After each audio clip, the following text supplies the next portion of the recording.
Welcome to Beyond Our Focus. I'm Stefan, this is Amanda, and this is Let's Palaver about the Drawing of the Three. Chapter 2, Eddie Dean. It is the second book in the Dark Tower series, and we are thoroughly enjoying it so far. We're not very far in the second book. We already done the first book, so if you're just happening to jump into this one, go back! They're all in my playlist on YouTube if you listen to this through an audio, or if you just go back far enough, we got a drastic amount of videos on there. You can find all the Let's Palaver stuff. And catch up. Yeah, and luckily, luckily, we're still early on in the series, so the books are smaller. Oh yeah, so easily catch up if it's something you have any interest in. If you clicked on this at all, it means you probably have some interest in the Dark Tower. So, therefore, no matter what, go back and read the books. Do something. It's awesome. It's not the movie. Don't worry about the movie. No. Forget the movie. Why? Read the books. The movie never existed. They're awesome. If you can't tell, it's at the beginning of our Halloween week. We've had some technical difficulties, so we're in a different set than normal, and neither of us are dressed up for Halloween. So it's a little different. But the other three videos, we're all dressed up and all having fun and stuff. We can only do what we can do. So we do have some candy corn here. We're going to have a good old time starting off the week. Monday, October 22nd. There you go. Because I wasn't going to say it. This is a trend. It's so hard. If I put it at the beginning, as soon as I said the name, it'd be fine. But I always forget. I know it's right there. It's hard. It's difficult. Well, it's pretty sad when I had to write the name. Things get difficult, okay? My mind goes wherever it wants to go. Okay. So, Eddie Dean. Eddie Dean. The second chapter. The first chapter was fun. This one's a short one. We don't have a whole lot. It'll probably be a fairly quick episode. But things are only going to get longer from here. Because all the chapters start getting longer from here. This one, I think, is by far the shortest. Which reminds me, for some strange reason, isn't Daylight Savings Time coming up soon? Sometime soon, I think. Maybe. Sure, it should, yeah. Does it mean the nights are getting longer? Not for us. We work at 4 in the morning. So. Yeah, well, I don't know. I just know the time's moving back. So it'll get dark earlier. Yes. Yes. No. Why? Why, yes. Because I like the dark. It's just like, oh, it's 5 o'clock. Oh, it's dark at 5. Why? Okay. Live in the South. The sun goes down when it gets dark, Stefan. I don't mind the heat. I'm leaving. I know. I just don't like being cold. I love being cold. I don't like being cold. Okay, if you are cold, you can always get warm. You can only strip off so many layers before you peel your skin off to try to keep cool. But it's never that hot. If you get cold, then I have to look like an Eskimo trying to walk around. It's hard to walk around. And I'm still cold. Pieces of me are still cold. It's terrible. It's horrible. You hurt. At least he's like, okay, you sweat a little bit. Okay, cool. You're down. You're fine. You die. No, you're fine. You die. You're fine. You start sweating, you start boiling alive, you turn into a lobster, and then you bite Roland's fingers off. Yeah. Apparently. Eddie Dean. Eddie Dean, Chapter 2. We're going to start this at some point, I think. Pretty sure. Okay. Da-da-da-da. So, what did you think about the beginning of this? In what way? What do you mean? Just, I liked how he opened it up because one thing Stephen King's really good at is keeping with the setting, keeping with who the character is compared to the situations around him. Like Roland. We know Roland is from a totally different world. Mm-hmm. Yet Stephen King continuously puts in those little details that remind you. And it's so perfect. Like, he doesn't say, oh, he sees, like metal kitchenware. He sees steel things. Something that kind of looks like an oven. Mm-hmm. Like, it's just, he keeps you in the same world. He keeps you with Roland and not understanding exactly what he sees. And I love that. Which he should do, because Roland doesn't know what he sees. He knows he's in the air, in some thing, where these women these army women. Army women. Because that's all he can relate these women to. These red uniform army women. Yes, and it was like, because steel things, machines of some sort. The bottle she poured from was very small. It was glass. The vessel she was pouring into looked like glass, but he didn't think it was. And he'd be right. Plastic. It's like the things we have right now. Yes. They're plastic. They're see-through. They're not glass. It said they're plastic and never degrade, and we're destroying the world. But that's all good too. Yeah, No like big if deal. you did, yeah. But it's just like, oh my God. But like I think it would have taken away from the story if he would have been like, the vessel she was pouring into was plastic, and it's like, well, Roland, how do you know what plastic is? Like, he wouldn't know. It's too long. Exactly. Too long. Plastic's not really of his world. They don't make plastic.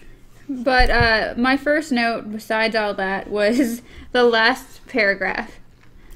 If you read it too fast, it was extremely confusing. But then when I had to read it about twice and slow it down. What do you mean the last one? First paragraph of the first page for me. Okay, it says, the view slid down a little. A hand entered it from the right of the door the gunslinger was looking through and grasped the knob of the door the gunslinger was looking at. The first time I read it, I was like, wait, what? It's a little bit of a confusing sentence.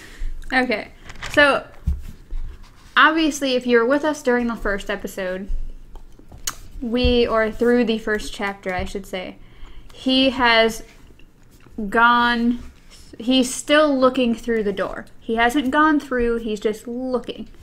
And what he's seeing is he's looking through someone else's eyes. So as the view moves, it means this person's looking around, which is very nauseating. For him. I imagine it would be, probably. Yeah. So Maybe. We're used to stuff kind of like that, though. Yeah. So it wouldn't be as big a deal for us. First-person movies, first-person video games. I don't know, I still kind of get out, like, 3D. Did you ever watch Hardcore Henry? No, not yet. That was a pretty cool movie. I enjoyed it quite a bit. It was really different, but it was really cool.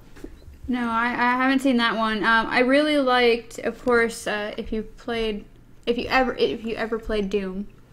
Like I've played Doom. Yeah, and then when you watched the movie Doom?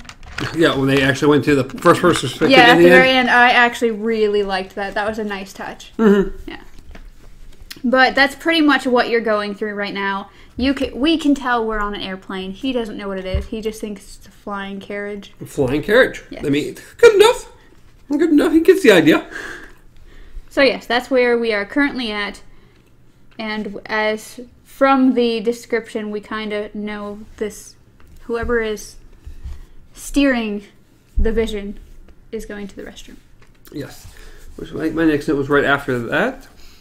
It says,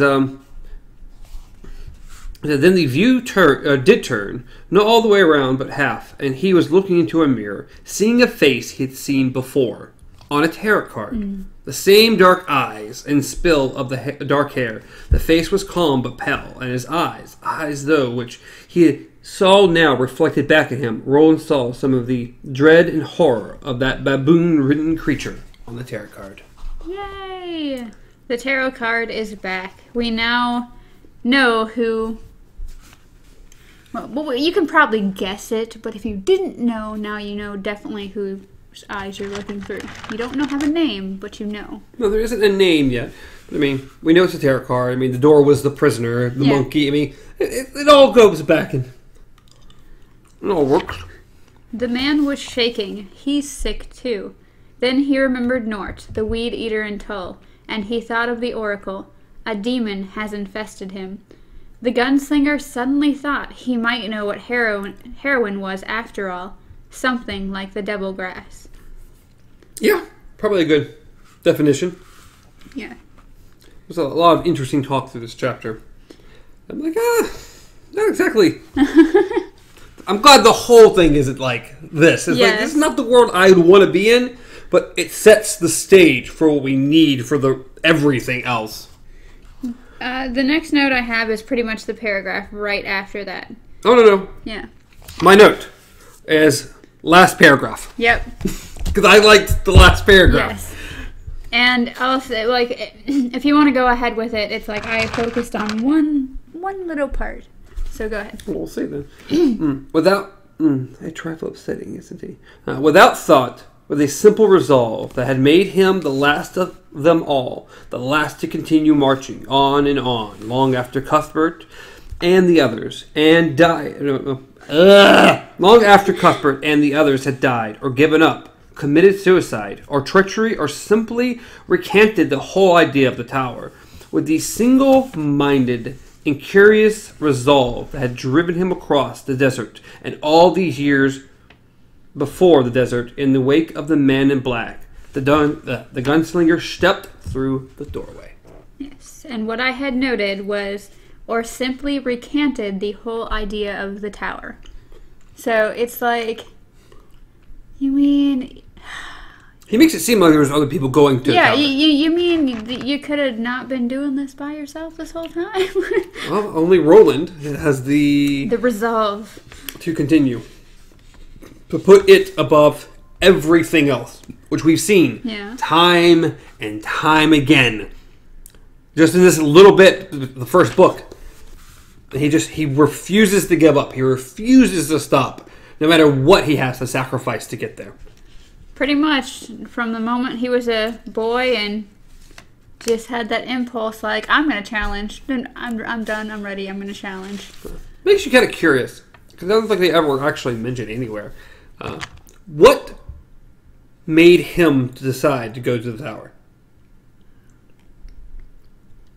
I can't remember if it was a quest or... I mean... I think it was one of those, like... I want to say it vaguely gets mentioned as far as when the world starts falling, pretty much. When the world starts moving on, it's like, hey, the Dark Tower is the root. If you want to have answers for everything, it's there. I don't remember anything specifically being mentioned. Or anyone specifically telling him this, or any decision that was ever made. It's not anything I remember him going back to his childhood and saying, this is why the quest for the Dark Tower is important, or whatever. Or why people went there, or understood, or had any idea what it was at all. Well, we're rereading it, so who knows? I mean, why did they even believe in the Dark Tower? Roland barely believed an ocean existed. Roland believes a lot of, or doesn't believe a lot of weird things, but... But the Dark Tower, the center of everything, this thing that is real? People used to believe you could dig a hole to China. People aren't very intelligent. I'm just saying, for a man who barely believed an ocean existed, to believe in the Dark Tower. Well, he also was instilled, like it was ingrained in him through teachings and everything. Why do they believe in the Dark Tower? Why does anyone even know it exists?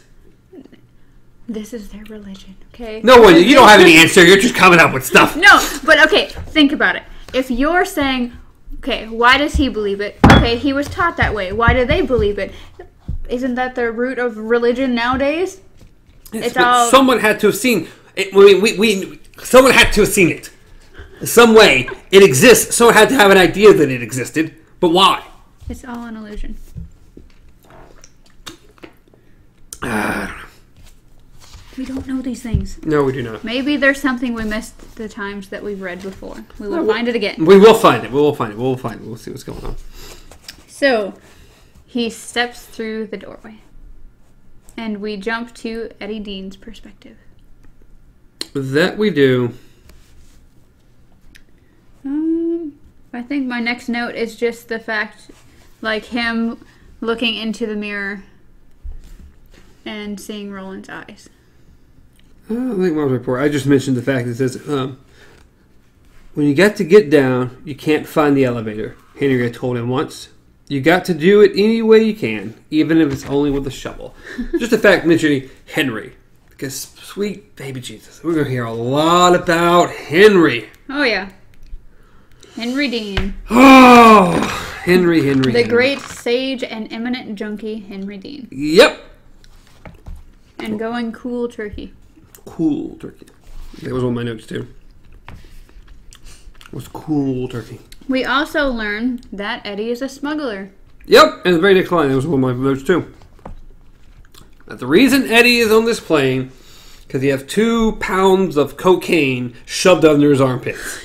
And he's smuggling it from, I forget the name of the place he came from, but smuggling it into the United States. Regency Tower.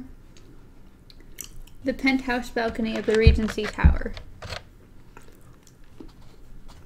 I don't know. It was just... a lot easier to get things through the airport and on planes back then. Yeah, if he wasn't worried about it just being under his armpits, yeah. It was just cool, that was fine. But we definitely get into the mind of a junkie. He's sitting there talking himself through it in his head about, well, I feel like I should puke, but I'm not sure, but I should because it's going to look bad if I just randomly puke when I get off the plane. And so he's just... We learned his brother, of course, is a user too. Oh, yeah. And also, of course, Stephen King's grand way that he does. Eddie had just started to snort the stuff, and Henry himself had yet to pick up his first needle. So we know that things aren't going to go well for Henry. Yeah, I mean, they make it very clear that, well, this was a point in the past. Yeah. But, I mean,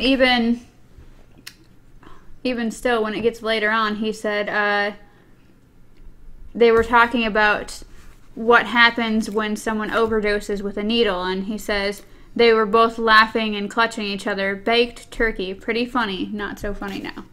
Mm-hmm. Because now that's where they are. They've made it to this point. We've progressed from just normal cocaine to heroin to... And it just goes downhill from there, you know.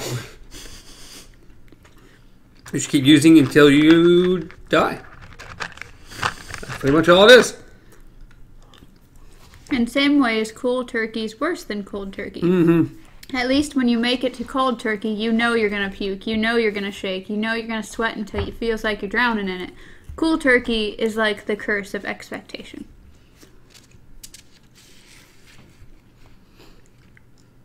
And then, of course, he goes through this whole thing.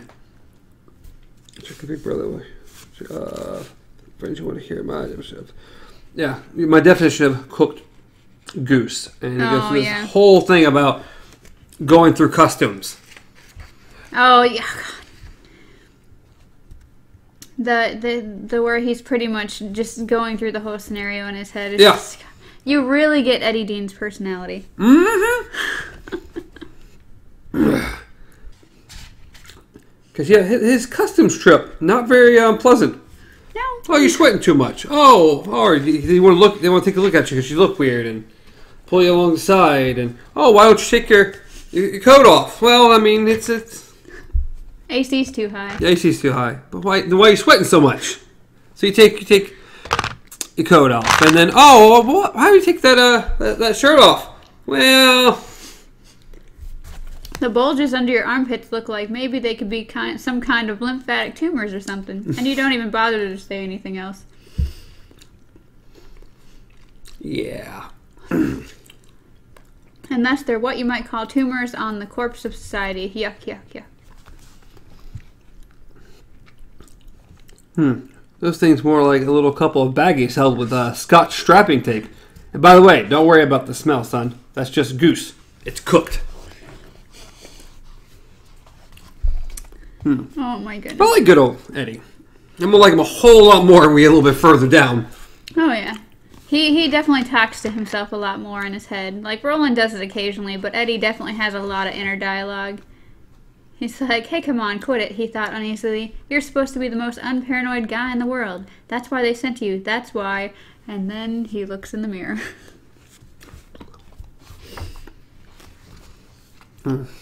Not hazel, but a blue the color of fading Levi's. There's that description again. Yeah, and I wrote that down specifically. Eyes that were chilly, precise, unexpected marvels of calibration. Bombardier's eyes. Reflected in them, he clearly saw, a seagull swooping down over a breaking wave and snatching something from it. Could you imagine? Like, just looking into the mirror and just seeing your face, but not your eyes. It's weird. And he sees all that, and then he pukes. Yeah. It's happening. We're puking. We're puking. This is too much. Do you think you would just be like, I'm having a trip? Like, this is...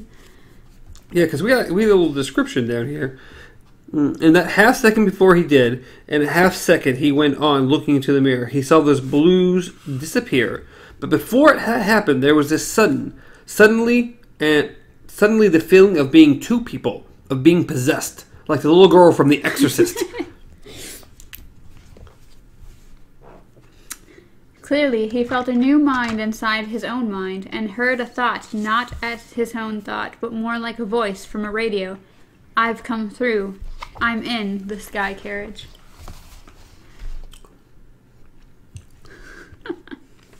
He was too busy throwing up. Yep. Yeah, and then when it jumps to 3, and I've come through. I'm in the sky carriage. The gunslinger thought. And on a second later, he sees me in the mirror. Roland pulled back. Did not leave, but pulled back, like a child retreating to the furthest corner of a very long room. He was inside the sky carriage. He was also inside a man who was not himself, inside the prisoner. In that first moment, when he had been close to the front, it was the only way he could describe it. He had been more than inside. He had almost been the man. He felt the man's illness, whatever it was, and sensed that the man was about to wrench. Roland understood that if he needed to, he could take control of this man's body. He would suffer his pain, would be ridden with whatever demon ape rode him. But if he needed to, he could. Pretty interesting. I really like how they did how it's described the possession. Like, it's like being in someone's mind, but not... For some reason, it almost reminds me of... what is it? Dreamcatcher? For some reason. I've seen Dreamcatcher. Oh, okay. I know what it is, but I've not seen it. But it reminds... Like, just the way he's in his mind, but he's fully aware of being able to move forward and backwards. Like, I can pull back... Or I can go forward, or I can pull back. But he uses those directions, but really, I mean, he's not obviously moving inside the guy. He's just there. No, but how he describes it, yeah. He is, which is probably the best thing, because we get more of that. Yeah. We also get how much, like, just how much it affects both of them as far as... like what they can do, like, which is, I just love it. I really like that's the direction this went, instead of, oh, I took over somebody's body and then I gotta hop through the door to go back to, wherever, or hop back in. And just, I don't know. I just like the entire idea. No, it's very cool. It's one of the fun things we're gonna get to in a second.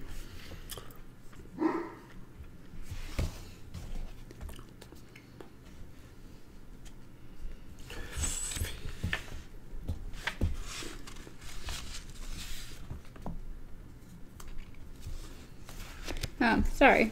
I don't know why. Well, let's look and see what I wanted to go to next.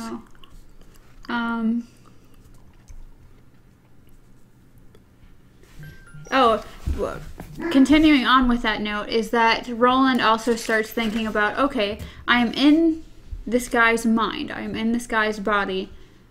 So what happened to my body? Like, is it still there? Is it still, like, yes. What's going on with it? And... it just says, there were two things he needed to know, and he needed to know them so desperately that the needing outweighed any consequences which might arise. Was the door he had come through from his own world still there? And if it was his physical self still there, collapsed, untenated, perhaps dying or already dead without his self to go on unthinkingly running lungs and heart and nerves? Even if his body still lived, it might only continue to do so until nightfall. Then the lobstrosities would come out to ask their questions and look for shore dinners. He snapped the head, which was for a moment his head, around in the fast backward glance. The door was still there, still behind him. And then And yes, there he lay, Roland, the last gunslinger, lying on his side, his bound right hand on his stomach. Yep, I'm breathing, Roland thought. I'll have to go back and move me. But there are things to do first. Things. He let go of the prisoner's mind and retreated, watching, waiting, to see if the prisoner knew he was there or not. And he doesn't even know what's going on. He's a little confused. It's crazy to just... Roland is in a desert. He sees a door. He opens the door. He freaks out, realizes I'm seeing through someone else's eyes, has the instinct to just jump right in. And then, he's pretty cool with things at that point. And then turns around, I'm at least breathing. I'm okay. Yeah. My body's okay. It's dying, but it's okay. As long as I move it before the lobsters get to it. Exactly. I'm cool. Things are good. So we jump back to Eddie. And I assume he's thinking he's having like the worst spell ever.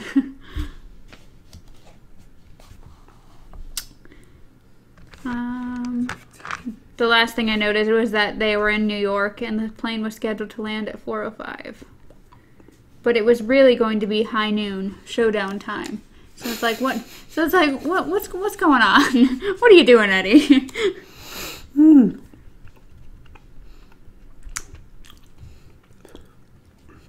Yeah, my next thing was, we go back to Roland. He's like, I'd like something to eat, please, the gunslinger said through Eddie Dean's mouth. We'll be serving hot snacks in. I'm really starving, though, the gunslinger said with perfect truthfulness. Anything at all? Even a popkin? Popkin? The army woman frowned at him, and the gunslinger suddenly looked into the prisoner's mind. Sandwich. The word was so distant as the murmur in a conch shell. A sandwich, even the gunslinger said. The army woman looked doubtful. Well, I have some tuna fish. That would be fine, the gunslinger said, although he had never heard of tudor fish in his life. Beggars cannot be choosers.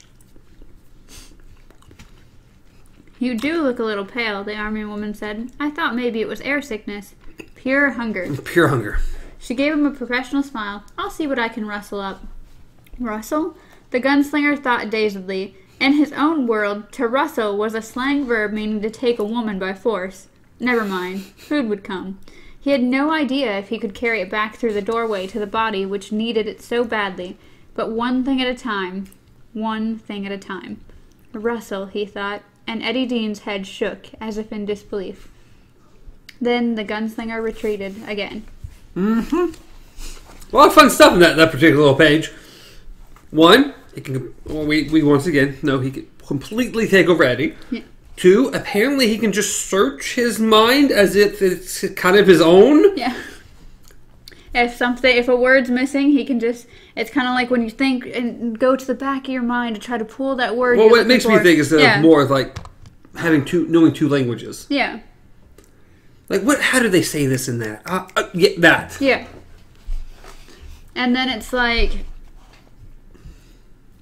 Obviously, we're picking up words that don't exactly mean the same thing. Yeah, and doesn't know what tudor fish is. That continues. That is definitely one that continues. And we're going to get a lot more throughout the books about Roland not quite understanding words from our world. Yes, which is good. It's one of the things that I definitely like. As I said, Stephen King keeps Roland in character, keeps him in his world.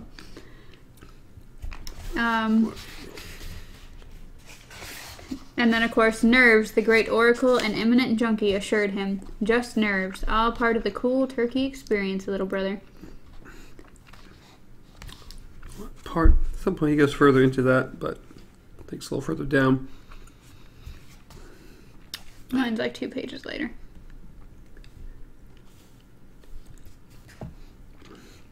And mine's on the next page. Because this is what I was talking about. Still that feeling of sleepless. He sipped his drink again and let his eyes slip shut. Why'd you black out? I didn't. Or she'd be running for all the emergency gear they could carry. Blanked out. Then, it's no good either way. You never blanked out like this before in your life. Nodded out, yeah, but never blanked out. Something odd about his right hand, too. It seemed to throb vaguely, as if it had been pounded with a hammer. Yeah, I remember reading that. I forgot to note it, but...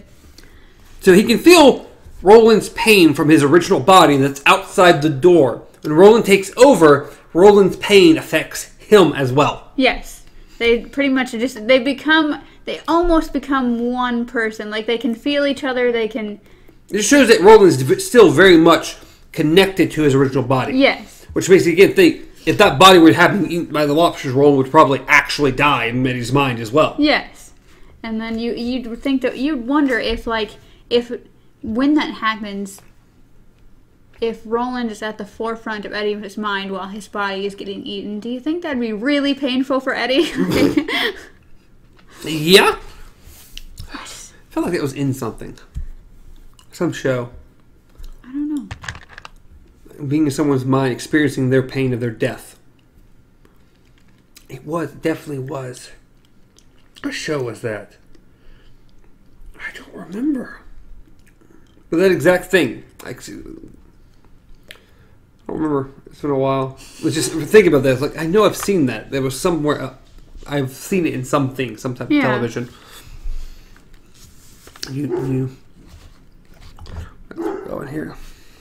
But then we just learned what the entire plan was for Eddie. Just to meet with this guy, get a key, get the stuff, have it taped to him, fly on the plane. Yeah, easy peasy. Fly out, and with a face that honest of yours, she'll breach their customs, and we'll be eating steak and sparks before the sun goes down. It's gonna be a breeze, little brother. Nothing but a cool breeze. But it had been sort of a warm breeze after all. Yep. The trouble with him, Henry, was they were like Charlie Brown and Lucy. The only difference was, once in a while, Henry would hold the football so Eddie could kick it. And then we get a very long description, basically about how screwed up Henry is. Yes. Because in the end, that's what the whole thing's about. Like, you know how you really want to screw up Charlie? Just let Lucy hold that football a couple times. Then move it out from underneath. Then hold it once. And then I'll do it a little bit. And Eddie knew it would really fuck the kid up. From experience, he knew it. One of the good guys, Henry had said. But the guy who had showed up had been a sallow-skinned thing with a British accent. So the guy that's supposed to be giving him the key. Or they're supposed to... Well, give him the product. Yes, give him the product for the key. He's supposed to give him a little product to hold him over till Sunday. And so he could test it and then bring the rest of the product. And he would give him a key so he could get whatever is in the... safety deposit box. Yeah, safety deposit box.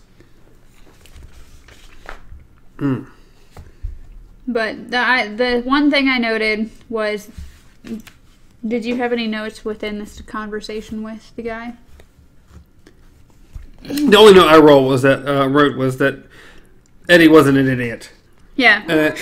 Eddie was an awfully brave fella. Yes, what I put was deep steel, because it says there was a deep steel in Eddie. Because the guy pretty much. He's like, hey, you need to give me the key. And Eddie's like, no, this isn't how this works. And he's like, suddenly there was a small, flat blue automatic in the sallow-skinned thing's hand. Why don't you just give it to me, It's supposed to be senor, but apparently with a British accent, he's saying it like senior. I will save time and effort. You will save your life. There was a deep steel in Eddie Dean, junkie or no junkie. Henry knew it. More important, Balazar knew it. That was why he had been sent.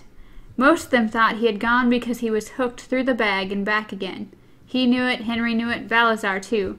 But only he and Henry knew he would have gone even if he was straight as a stake. Yep. And it says, why don't you put that thing away, you little scuzz, Eddie asked. Or do you maybe want Balazar to send someone down here and cut your eyes out of your head with a rusty knife? And I'm like... No. Eddie's got some balls on him. Eddie... He has no problem, which is surprising. Not the character I would normally expect. Yes. But no, he's got to stick up completely cool, calm, collected. For a junkie, he's got some balls on him. And pretty much that just keeps going. Like, the guy keeps trying to egg him on, like, hey. Well, he gives him some product, which Eddie decides, no, this is crap. What are you trying to give me here? Well, when the guy shows up with brown powder instead of white powder. Yeah. But yeah, first he gives him the product, tries to leave, and he's like, nah, you're gonna wait a minute. Then... This is crap. Yeah. Then he opens it, sees it's brown, is like, no, this isn't going on. So the guy finally was like, okay,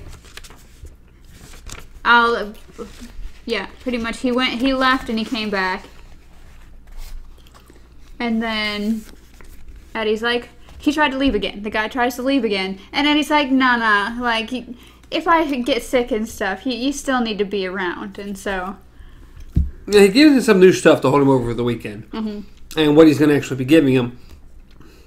He's like, it will not make you sick. That's China White. If that's China White, Eddie said, I'm Dwight Gooden, whoever the heck that is. Who? Never mind. But yes. So it's better. Yes. And he accepts it.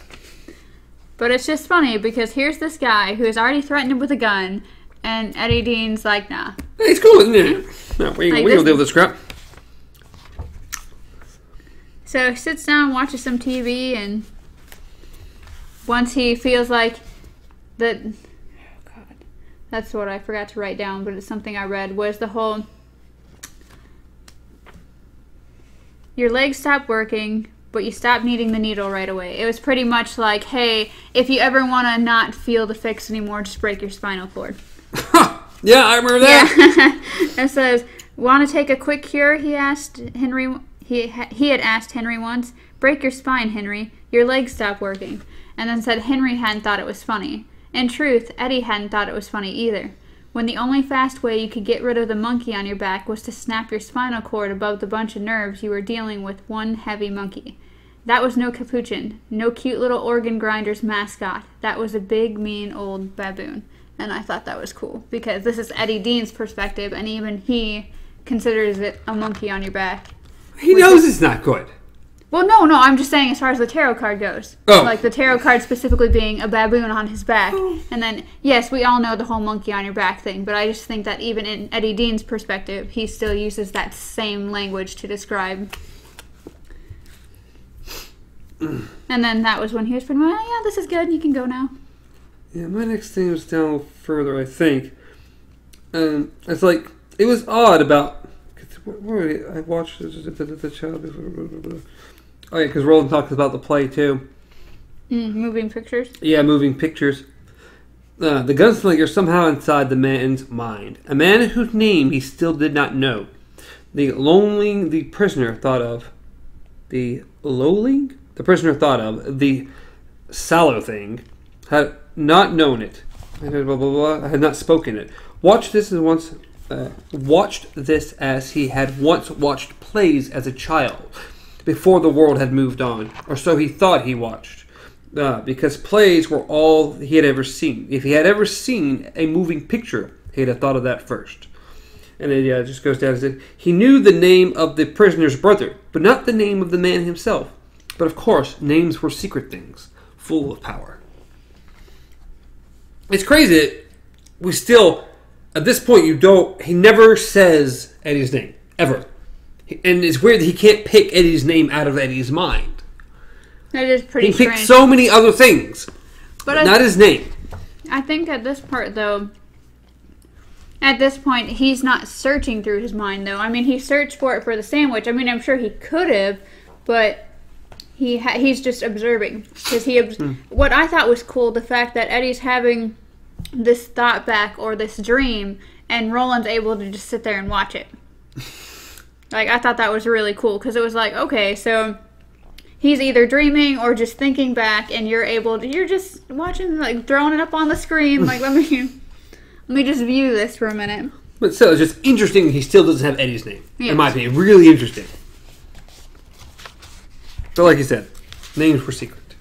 And then, of course, we get to the flight attendant. Yeah, the wonderful, wonderful flight attendant. Yeah. Back to the kitchen. I just like it because it's like He tells me how hungry he is, and I fix something up for him because he's a little bit cute. And then he falls asleep on me.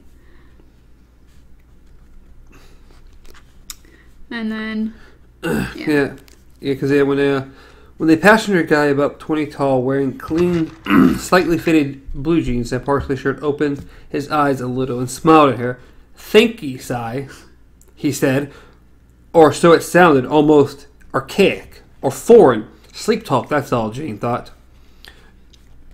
She gave him the sandwich. Mm-hmm.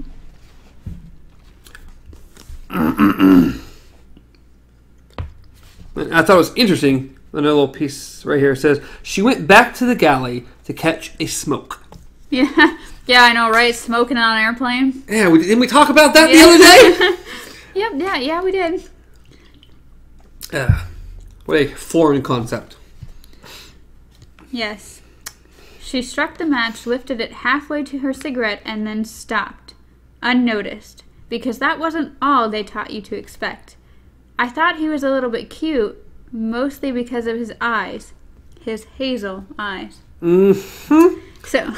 But when the man in 3A had opened his eyes a moment ago, they hadn't been hazel. They'd been blue. Not sweet, sexy blue like Paul Newman eyes, but the color of icebergs. The match had reached her finger. She shook it out. Good old iceberg eyes. Having matches on planes, that's another one. Matches and smoking on planes. This is a lot. Yeah, she had realized his eyes were different color. So yes, it's not just a between Eddie and Roland. It's a everyone can physically see what's going on if they notice. Yeah, if they notice. Which they spend an entire kind of way too long. I feel it took way too long. Her sitting here describing how she's trained to... It literally took 2 pages to pretty much just say that their teacher ingrained it into their head that if you get a little tickle, if you sense anything, you make sure to remember it. You don't forget it because that's what's going to save. I mean, it's important information for a flight attendant, but I don't think we needed 2 pages. It also explains what we're doing, what's going to happen, and why it happens, and why she's so intimate. And now I do agree, we didn't need 2 pages of it. We didn't need to go as far as it did. But the only thing I will say is that I did how they described her teacher as the battle axe. It says, the voice that had initiated these thoughts had been that of an instructor at flight school, a tough old battle axe. And then later on, the old battle axe had raised one blunt finger, and it just reminded me of Court. Like how Roland had Court, and this lady had this other person. This other person. Well, it just says a tough old battle axe who looked as if she could have flown the mail with wily posts saying, "Don't ignore your suspicions."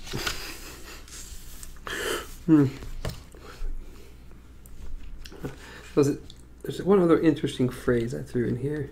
She would watch, Jane decided, but she would not forget.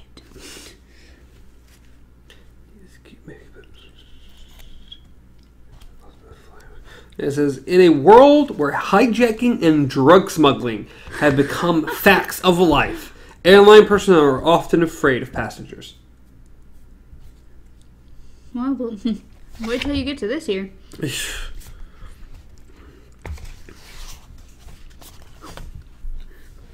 Just colored contacts. Oh, God.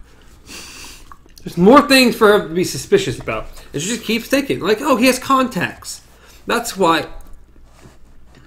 His color contacts. That's why he went to the restroom earlier. He was just taking his contacts out so he could get some sleep. Not a big deal. But contacts are kind of expensive.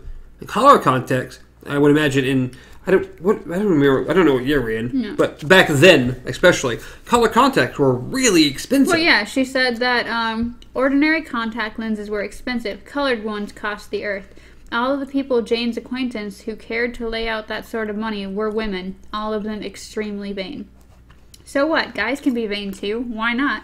He's good looking. No, he wasn't.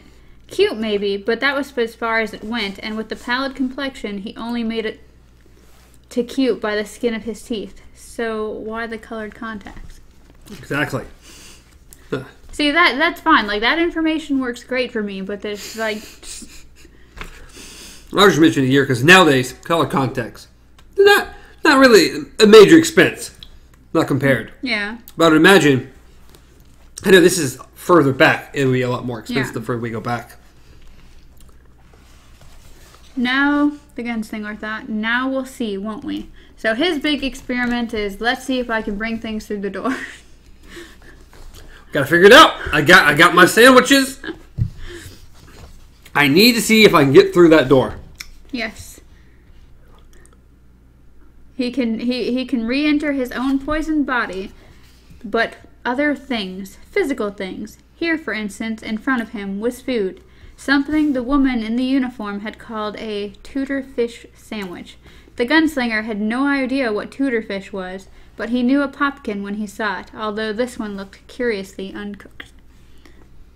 Yeah, and a little further back, something else I had to write in my little notes, was just the fact she was also keeping an eye on him because of his thinky sigh. Yes. So thinky sigh, sleep talk, or a muddled lapse into some other language. She would watch, Jane decided. She would not forget. Like, he got this secret language going on. He's a foreigner. He's changing his contacts. Something's fishy. Espionage. You're gonna break his undercover. He's incognito. So yes, Roland has decided he's going to pretty much try to take these sandwiches with him, because if he can take the sandwiches, then that means he can take medicine. Now he can take other things, so he can try to help his body from dying. Yes. There might be such medicine in this world, in a world where carriages rode through the air far above where even the strongest eagle could fly. Anything seemed possible. But it would not matter how much powerful medicine there was here if he could carry nothing physical through the door. You could live in this body, gunslinger, the voice of the man in black whispered deep inside his head. Leave that piece of breathing meat over there for the lobster things. It's only a husk, anyway. That's not important. He would not do that. For one thing, it would be the most murderous sort of thievery, because he would not be content to be just a passenger for long, looking out of the man's eyes like a traveler, looking out of a coach window at the passing scenery. For another, he was Roland. If dying was required, he intended to die as Roland. He would die crawling toward the tower, if that was what was required. And that he would. Yes. That he most definitely would. Well, the only thing else here of note is Roland turned towards the door and went through, holding the popkin halves in his hand. Yes. And then pretty much he finds himself back on the rocks. Yep. Of which he drops a sandwich on the ground. Yeah. Well, it's funny because he says, the argument of many seabirds arising from the closest rocks as he struggled to a sitting position.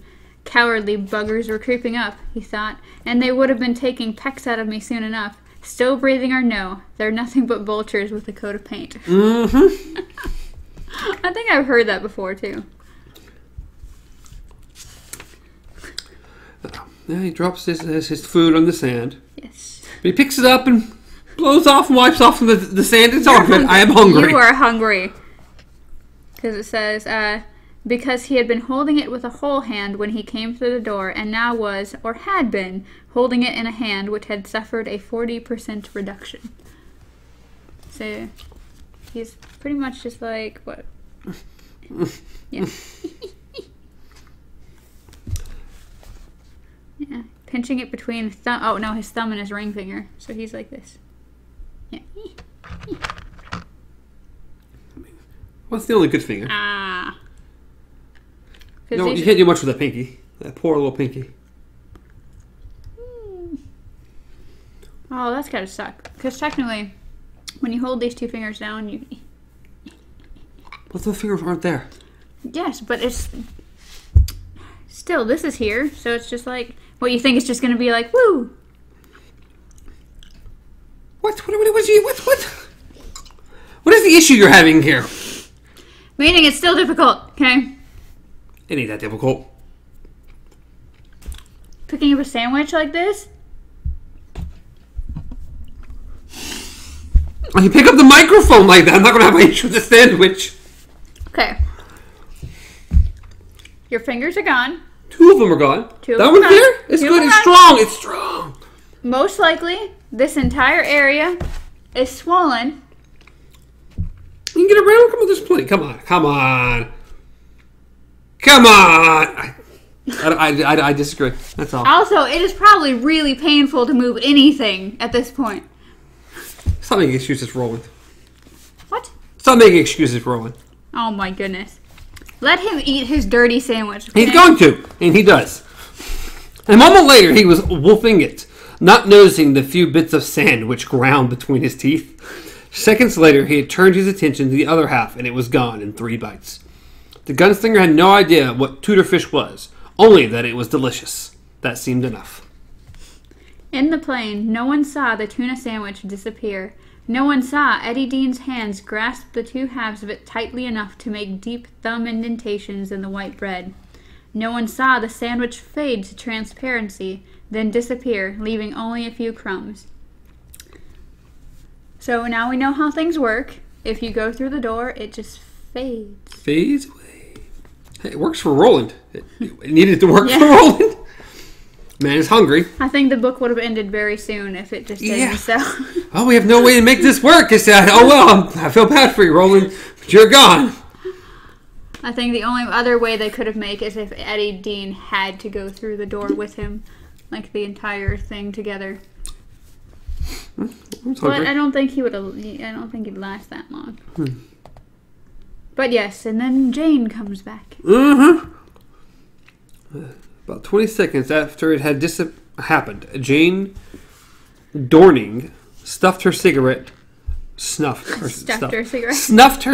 and crossed the head of the cabin. She got her book from her tote bag, but what she really wanted was another look at 3A.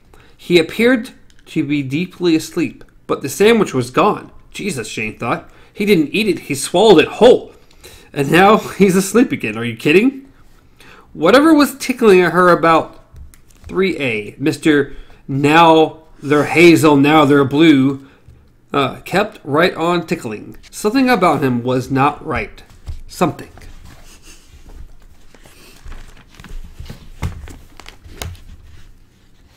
And that is the end of chapter 2. The next chapter is chapter 3, Contact and Landing. I remember this chapter too. I remember this. Yes. You want to talk about cooked goose? Eesh. Yeah. Good chapter. We're just getting I kind of feel they could have combined chapters 2 and 3. It's all about the same thing. It's all about Eddie and his world and what's going on. I think this one just wanted to emphasize what the plan was and also how things worked. Like going over the ideas of, okay, what can Roland do when he goes through the door? What can he bring back when he comes back through the door? And then sets the stage for, okay, now that I'm in this person, let's, no holds barred, let's see why I'm here. So. Yeah. A nice little chapter, but a little chapter it definitely was. Yes. There wasn't a whole lot there, just basic explanations of what's happening, what's going on, and explaining the door and Roland, and us getting to know Eddie a little bit and why he's on said plane. Yep. Now we know where, heroin and everything else comes into play with his tarot card. Yeah. Stay off drugs, kids. Yes. It's not good for you. This is now the DARE program. Or definitely stay off the hardcore drugs. Don't be Eddie Dean. Don't be Eddie. Don't get on the cocaine and the heroin. It's not good for you. You end up waking up in airplane bathrooms with different eyes. And exactly. That's how that works. And gunslingers in your brain. You don't want a monkey on your back. Or a gunslinger in your head. Which, I mean, people who smoke have monkeys in the back, too. Then again, I don't know. Maybe a gunslinger in your head would help. It could help. I don't know how much you want him taking over personally, and you just fading away. Jeez. Just him personally in general, I don't think. I mean, go Roland, but... No. Go Roland, we love reading about you. I don't know if we need you.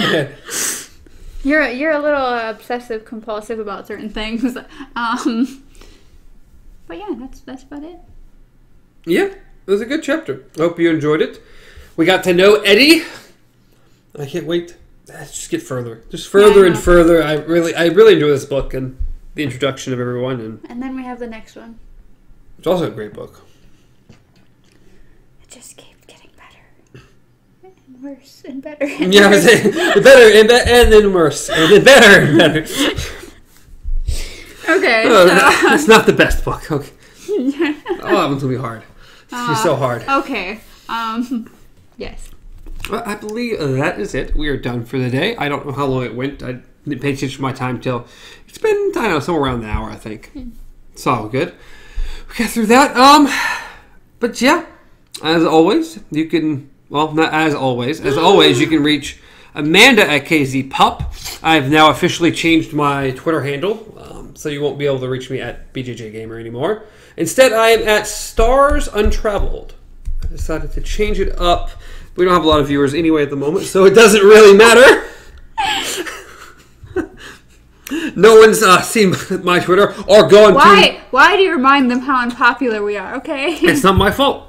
If we're not part of the cool crowd, they're gonna walk away. We're not part of the cool cow crowd. The cool cows. The cool cow. That cool cow, we're not part of him, okay? Oh my goodness. Stars Untraveled is my Twitter. You can reach the show as always at Beyond Our Focus on Twitter, on Facebook, on Instagram. Got fun stuff on all of them.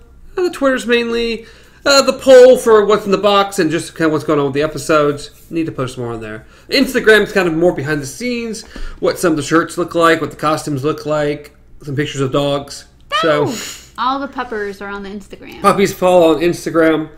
And then Facebook is just about the show? Yeah, Facebook's mostly just updates, what's going on. If we have anything going on between, you can always drop in, leave us comments, always ask us questions. If there's anything you want us to talk about on what's in the box, or if you had any like cool insights into the Twilight Zone, Black Mirror, or anything, that's where you go. At some point, hopefully, we don't know when, but soonish, we'll actually maybe have some content on the Twitter and the Facebook and stuff. So that'll be fun as well. Throw a like, dislike if you didn't like the episode, because whatever. Do what you got to do. Throw a comment down below. Subscribe to the channel.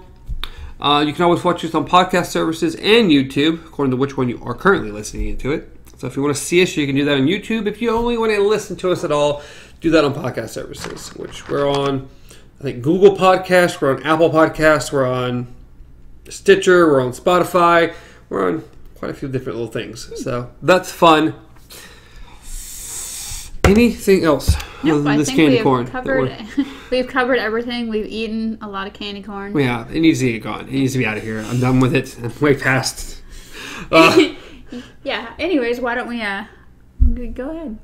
Are we done? Yeah. Do you have anything else? All right. Until next time. Long days and pleasant nights. And happy Halloween. Happy Halloween.